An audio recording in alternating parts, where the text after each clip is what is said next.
जय हिंद कैडेट्स। मैं under officer Ritu Rani, RGPG college Meerut, 22 UP NCC girls battalion Meerut. आज जो मैं आपको चैप्टर पढ़ाने जा रही हूँ उसका नाम है नागरिक सुरक्षा एवं आपदा प्रबंध, civil defence and disaster management. देखो, एनसीसी में प्रत्येक चैप्टर अपनी एक महत्वपूर्ण भूमिका रखता है, क्योंकि प्रत्येक चैप्टर का पोर्शन अलग होता है और प्रत्येक चैप्टर में जब तक आप प्रत्येक टॉपिक में आप पास नहीं होंगे तब तक आप पूरे अच्छा ग्रेड नहीं बना पाएंगे। एनसीसी के पेपर यह एक ऐसा पेपर होता है जिसमें आपको प्रत्येक पार्ट में अलग अलग पास होना पड़ता है, तभी आपको पूरे पेपर में अच्छे मार्क्स मिलते हैं और आप पास ए बी या सी सर्टिफिकेट को प्राप्त करते हैं। अगर आप किसी एक पार्ट में भी फेल होते हो तो आप पूरे पेपर में फेल हो जाते हो, चाहे आपके दूसरे पार्ट में से अपॉन मार्क्स ही क्यों ना आए हों। तो इसलिए एनसीसी का प्रत्येक चैप्टर अपनी एक महत्वपूर्ण भूमिका रखता है। ये चैप्टर भी अपनी एक महत्वपूर्ण भूमिका रखता है और बहुत अच्छा चैप्टर है, जो एक सामान्य इसमें जानकारी दी गई है तो और जो लोगों को पता भी होनी चाहिए। तो शुरुआत करते हैं, आई होप आपको समझ में आएगा।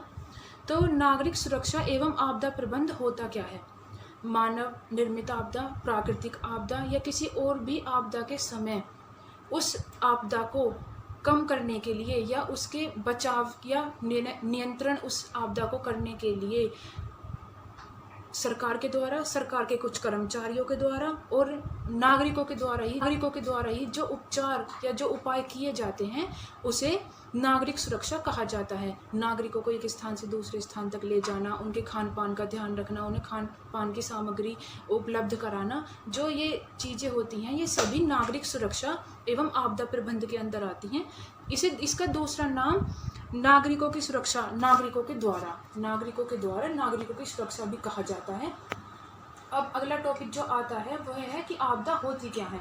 ये प्रश्न हमेशा पूछा जाता है। अगर आप बी सर्टिफिकेट के लिए आप पेपर प्रिपरेशन कर रहे हो तो ये पूछा जाएगा कि आपदा कितने प्रकार की होती हैं, और अगर आप सी के लिए प्रिपरेशन कर रहे हो तो आपको उनके पूरा विवरण भी, आपको उसका विस्तार पूर्वक वर्णन भी आपको पता होना चाहिए। तो अगर ये कुछ प्रश्न आता है आपसे कि आपदा कितने प्रकार की होती हैं, तो आपदा दो प्रकार की होती हैं, प्राकृतिक आपदा और मानव निर्मित आपदा। और अगर प्रश्न आपसे आता है कि प्राकृतिक आपदा कितने प्रकार की होती हैं, तो वो होती हैं तीन प्रकार की, जल संबंधी आपदाएं, पृथ्वी संबंधी आपदाएं जिन्हें मृदा संबंधी आपदा भी कहा जाता है, और एक होता है वायु संबंधी आपदाएं। वायु संबंधी आपदाओं में होते हैं चक्रवात, बवंडर, आंधी, तूफान, जिससे बहुत नुकसान होता है, बवंडर या फिर चक्रवात जो आता है। जल संबंधी आपदाएं होती हैं बाढ़, सुनामी आ जाना और कहीं पे किसी बादल का फट जाना, जो 2014 में केदारनाथ में हुआ था। और आता है भारी बारिश, हिमपात, सूखा भी जल संबंधी समस्याओं में आता है। फिर आता है भूमि संबंधी समस्याएं, जिसमें आता है भूस्खलन हो जाना, भूकंप आना और ज्वालामुखी विस्फोट भूमि संबंधी आपदाओं में होता है, जो बहुत ही जान माल और जन धन की और एक भारी फसल की जो बहुत अधिक नुकसान पहुंचाता है। ज्वालामुखी विस्फोट जब होता है या फिर सब सुनामी आती है तो सबसे ज़्यादा परेशानी होती है। फिर आती है मानव निर्मित आपदाएं। मानव निर्मित आपदाएं कोई निश्चित नहीं है कि ये इतनी ही है, मानव निर्मित आपदाएं बहुत सारी हैं। आप युद्ध संबंधी आपदाएं देख लीजिए, आप जल प्रदूषण से ले लीजिए, आप वायु प्रदूषण की ले लीजिए, बढ़ते यातायात को ले लीजिए, और सबसे बड़ी समस्या है वह बढ़ती हुई जनसंख्या की समस्या ले लीजिए। तो जो प्राकृतिक आपदाएं हैं वो निर्मित हैं, वो तीन प्रकार, जो वो निश्चित हैं वो तीन प्रकार की ही होती हैं, जबकि मानव निर्मित आपदाएं जो होती हैं वो बहुत सारी हैं। आप उन्हें ये करके लिख सकते हो कि निम्न प्रकार की हो सकती हैं, और आप फिर कुछ भी लिख सकते हो। युद्ध संबंधी आपदाएं आती हैं, जो किसी भी देश से हो सकता है।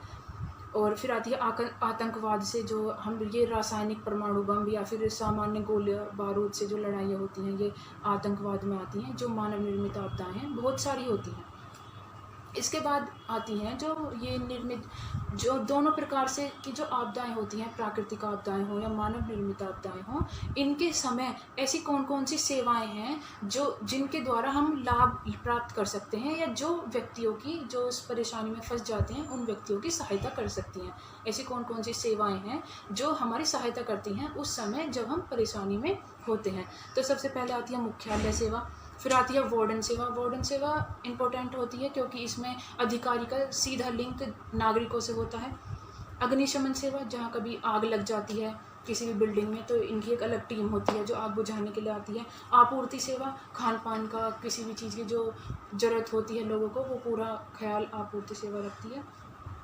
फिर आती है कल्याण सेवा, निस्तारण सेवा। निस्तारण सेवा वह होती है जब आप, जैसे कोई बिल्डिंग गिर गई और उसमें जो भी सामान है या फिर कोई जन है, उसे जो बाहर निकाल कर एक निश्चित प्लेस पर जो पहुंचाते हैं, एक सुरक्षित स्थान पर जो पहुंचाते हैं, वो निस्तारण करते हैं। और ख़राब जो सामान टूट फूट गया उसे अलग स्थान पर ले जाते हैं, वहाँ की साफ़ सफाई करते हैं। प्रशिक्षण सेवा में वह आते हैं जो आप का जो सहायता करते हैं उस समय पे, या फिर कोई सैनिक हो या फिर कोई पुलिसकर्मी हो, इन्हें भी तो पहले बताया जाता है कि इस प्रकार आपको मदद करनी है, इस वाली प्रॉब्लम को इस प्रकार डील करना है, तो क्या उन्हें भी पहले प्रशिक्षण दिया जाता है। जो इस प्रशिक्षण के कार्य को संभालते हैं वो प्रशिक्षण सेवा में आते हैं। परिवहन सेवा, मृत लोगों को इधर से उधर लेकर जाना, खान पान की सामग्री तुम तक पहुंचाना, या फिर जो लोग घायल हो गए हैं उन्हें हॉस्पिटल पहुंचाना, ये परिवहन, जो भी गाड़ी से कोई भी सामान इधर उधर किया जाता है, वो परिवहन सेवा के अंतर आती है। संचार सेवा, आपदा के समय समाचार अवश्य सुनने चाहिए, क्योंकि वो आपको लगातार आपको बताते रहते हैं कि अब ये करना है, अब ये करना है, अब यहाँ नहीं जाना है, और कहाँ कहाँ कोई चीज़ और बिगड़ सकती हैं, मौसम कैसा है, सभी चीज़ की जो जानकारी देती है वो संचार होता है। आकस्मिक सेवा होती है और सब निपटान, जो भी मृत लोग जिनकी भी मृत्यु हो जाती है इस आपदा में, उनको जो निपटान करते हैं वो मृत शव निपटान सेवा कहलाते हैं। अब इसके बाद ये कुछ सेवाएं हो गई और हमने समझा आपदाएं किसे कहते हैं। अब एक नया टॉपिक आता है, अग्निशमन किसे कहते हैं। ये प्रश्न आता है कि अग्नि किस प्रकार लगती है और किस कारण लगती है। तो इसमें से जो प्रश्न बनता है वो यही बनता है कि अग्नि के आग लगने के किसी भी स्थान पर क्या कारक हो सकते हैं और क्या कारण हो सकते हैं। देखो, इन दोनों में अंतर समझना बहुत ज़रूरी है कि कारक क्या होते हैं और कारण क्या होते हैं। पहले ये समझ लीजिए कि कारण भी 3 हैं और कारक भी 3 हैं। जब प्रश्न आता है कारक कितने होते हैं तो थोड़ा सा कन्फ्यूज़न हो जाता है। कारक किसे कहते हैं? किस चीज़ के मिलने से आग लग गई, किस चीज़ का ऐसा संपर्क हुआ कि उनसे आग लग गई और किस कारण लग गई, क्या असावधानियाँ हुई कि जिससे आग लग गई। तो कारण और कारक में अंतर आपको पता होना चाहिए। आग लगने के 3 कारक हैं। सबसे पहले हैं ईंधन या ज्वलनशील पदार्थ। कहीं आग लग गई, उसके अगर संपर्क में कोई ईंधन या फिर ज्वलनशील पदार्थ जो आग को जल्दी पकड़ लेता है, अगर वो आएगा तो आग और ज़्यादा बढ़ जाएगी। फिर सेकंड है ऑक्सीजन और वायु। O2 में जो ऑक्सीजन होती है, वहाँ पे ऑक्सीजन आग लगने का महत्वपूर्ण कारण होता है कि अगर वहाँ पे ऑक्सीजन है तो वहाँ आग लगेगी, अगर ऑक्सीजन नहीं है तो आग नहीं लगेगी। तो ऑक्सीजन और वायु। फिर होता है ऊष्मा अथवा गर्मी। जहाँ पर गर्मी अधिक होती है वहाँ पर आग जल्दी लग जाती है। जैसे आप जंगलों की आग कह सकते हो, क्योंकि जंगलों में जंगल सूख जाते हैं एक टाइम पर आकर, ऊपर से सूरज की इतनी तेज़ धूप होती है तो उनमें दोनों एकदम ज्वलनशील पदार्थ हो गई, सूखी लकड़ी और ऊपर से सूरज की इतनी तेज़ गर्मी, तो पूरे जंगल में आग लग जाती है। फिर आते हैं महत्वपूर्ण कारण। आग लगने के क्या महत्वपूर्ण कारण हो सकते हैं। फर्स्ट है असावधानी, किसी असावधानी के कारण लग सकती है। दूसरी है दुर्घटना, 2 गाड़ियों का आपस में टकराना, तो दुर्घटना कारण किसी भी एक कार में आग लग सकती है, क्योंकि वहाँ पे ज्वलनशील पदार्थ होता है, पेट्रोल जो मैंने पहले बताया, ईंधन या फिर ज्वलनशील पदार्थ कारक होते हैं किसके मिलने से आग लगी। फिर आता है आतंकवाद अथवा युद्ध। आजकल परमाणु का युद्ध होता है, तो इसी के कारण परमाणु जब आपस में टकराते हैं तो उस स्थान पर कुछ निश्चित एरिया में आग विस्फोट हो जाता है और आग लग जाती है, जिससे बहुत ही बड़ी बड़ी भारी मात्रा में जनधन की हानि होती है। आता है कि आग का प्रसार कैसे होता है। चालन पदार्थ की एक जगह से दूसरी अगर कोई संपर्क में आता है तो वो आग लगती चली जाती है, चालन का कार्य करता है, उससे लगी, फिर इससे लगी। तो चालन, संवहन, विकिरण, प्रत्यक्ष ज्वलन, ये कुछ 4 पॉइंट है जो आग का प्रसार करते हैं कि अगर ऊष्मा गर्मी से मिलेगी तो आग लग जाएगी, या फिर कोई कपड़ा है या फिर कपड़े कोई सूखे हुए चीज़ें हैं तो अगर वहाँ पर आग लगती है तो वो आग पकड़ लेगी और ज़्यादा एरिया में आग को फैला देंगे। फिर आता है अग्निशमन के प्रकार। ये प्रश्न जरूर पूछा जाता है पेपर में कि अग्निशमन कितने प्रकार के होते हैं। अग्निशमक सिलेंडर कितने प्रकार के होते हैं, तो वो 3 प्रकार के होते हैं, नाम ही पूछे जाते हैं इसके। फर्स्ट है सोडा एसिड अग्निशमन, सोडा एसिड अग्निशमन। सेकंड आता है फोम टाइप अग्निशामक एवं शुष्क रासायनिक पाउडर अग्निशामक। तीसरा आता है CTC कार्बन डाइऑक्साइड व शुष्क रासायनिक अग्निशमन। ये तीनों के नाम ही पूछे जाते हैं और तीनों के कि कितने प्रकार के होते हैं, तो आपको उनमें नाम ही देने होते हैं, इससे ज़्यादा तो प्रश्न नहीं आता है। इसके बाद आती हैं कुछ पहले आपको बताई गई कि आपदा के समय ऐसी कौन कौन सी सेवाएं हैं जो आपकी मदद करती हैं। आपदा के समय ना होकर भी कुछ सेवाएं ऐसी होती हैं जो आपकी मदद करती हैं सामान्य जीवन में आपके। तो सबसे पहले वो कौन कौन सी सेवाएं ऐसी हैं जो आपके सामान्य जीवन में भी मदद करती हैं। तो आती है डाक, तार एवं दूरभाष सेवाएं, जो अगर आपदा नहीं है तो भी आप इनका प्रयोग करते हो। डाक से आप इधर से उधर अपनी कोई भी पोस्ट भेज सकते हो, और संचार से आप इधर से उधर बात कर सकते हो। सेकंड आती है रेल, सड़क व समुद्री परिवहन। समुद्री परिवहन से आपका इधर उधर एक देश से दूसरे देश में आदान प्रदान होता है कुछ सामान का। फिर वह सड़क और रेल से आप इधर से उधर यात्रा कर पाते हो। तो ये आपकी सामान्य जीवन की कुछ सेवाएं हैं जो आपको सरकार देती है और आप उसका अच्छे से प्रयोग करते हो। फिर है हवाई अड्डे, रेलवे स्टेशन, सबसे महत्वपूर्ण सेवाएं हैं ये हमारी। आजकल इनके बिना कोई इधर से उधर नहीं जा सकता। फिर आती है विद्युत। विद्युत हमें आज बहुत सारी चीज़ें ऐसी ही हैं जो विद्युत, फ़ोन ले लीजिए आप, बिना जब तक आप इसको इलेक्ट्रिसिटी नहीं होगी, ये चार्ज नहीं करोगे ये नहीं चलेगा। 70% वर्क और आज के टाइम में इस कोरोना महामारी में तो इसी से किया जा रहा है, तो इसके लिए इलेक्ट्रिसिटी कितनी आवश्यक है वो तो आप समझ ही रहे होगे। फिर है चिकित्सा सेवाएं, डॉक्टर की सेवा अगर आपके पास नहीं है तो आप बीमार हो जाओगे। सामान्य जीवन की कुछ ऐसी सेवाएं हैं जो आपको चाहिए ही होती हैं और सरकार आपको उपलब्ध कराती है।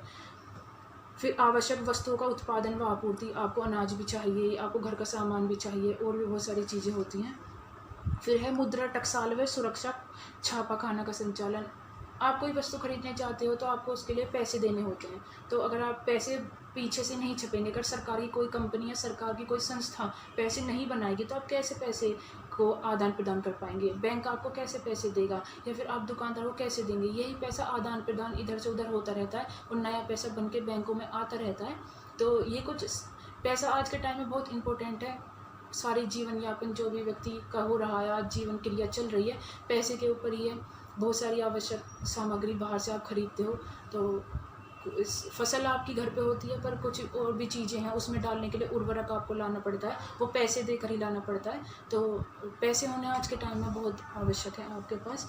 फिर आता है, ये हर चैप्टर में पूछा जाता है ये वाला टॉपिक, कि इन सभी चीज़ों में एनसीसी कैडेट की क्या भूमिका हो सकती है। ये प्रश्न आपसे हमेशा हर चैप्टर में पूछा जाएगा कि इस चीज़ में एनसीसी कैडेट क्या हेल्प कर सकते हैं, इस चीज़ में एनसीसी कैडेट्स आपकी क्या हेल्प कर सकते हैं। तो वो आता है कि ये जितनी भी प्राकृतिक आपदाएं हैं या फिर ये जितनी भी सेवाएं हैं, इनमें एक एनसीसी कैडेट किस प्रकार आपकी या फिर इस जो भी आबादी है इसी कैसे मदद कर सकता है आसपास के इलाकों में। तो सबसे पहले है कि आपदा क्षेत्र में फंसे लोगों को खोजना व निकालना। कहीं आपदा हुई तो आप वहाँ पे क्योंकि एनसीसी कैडेट सतर्क होता है, उसे 2-3 या कैंप करने के बाद या फिर रोज़ की ट्रेनिंग करने के बाद बहुत सारी चीज़ें हैं जो समझ में आ जाती हैं, तो वो आसानी से खुद को अनुशासित करके और दूसरे लोगों की मदद कर सकता है। तो सबसे पहले आता है कि क्षेत्र में फंसे, जो आपदा क्षेत्र में फंसे हुए लोग होते हैं उन तक पहुँचे और उन्हें सावधानीपूर्वक वहाँ से निकाल कर उनकी मदद करें, और एक निश्चित एक कैंप तक, शिविर जो वहाँ पर उनका लगाया गया होगा वहाँ तक पहुँचाना। क्षतिग्रस्त भवनों की संपत्ति निकालने में पुलिसकर्मियों की मदद करना, जो भी पुलिसकर्मी हो या फिर जो भी कोई टीम अलग से आई हो उसकी मदद करना। वहाँ से बेकार मतलब जो भी सामग्री है उसे निकाल कर अपना हटाकर और अपने जो जन जिसे भी आपको व्यक्ति को बचाना है उसमें उसकी मदद करना। राहत सामग्री को इधर से उधर पहुँचाना या फिर वितरित करना, लोगों के पास तक उन्हें पहुंचाना एक बहुत बड़ा काम होता है। राहत भंडार, भोजन व पानी की व्यवस्था में समन्वय करना, मतलब आप अगर कोई चीज़ वहाँ नहीं है तो आप उस तक पहुंचाओ, वहाँ पर पानी की कमी तो नहीं है, देखो कहाँ क्या चीज़ नहीं है, कहाँ क्या चीज़ पहुंचानी है, इसका ध्यान रखना। फिर वहाँ आते हैं कि जो भी वहाँ पर चीज़ें हैं और कुछ ऐसी हैं कि इन्हें मरम्मत करके इन्हें दोबारा से प्रयोग में लाया जा सकता है उस आपदा के समय, तो वो चीज़ों को मरम्मत करके और प्रयोग में लाने लायक बनाना। फिर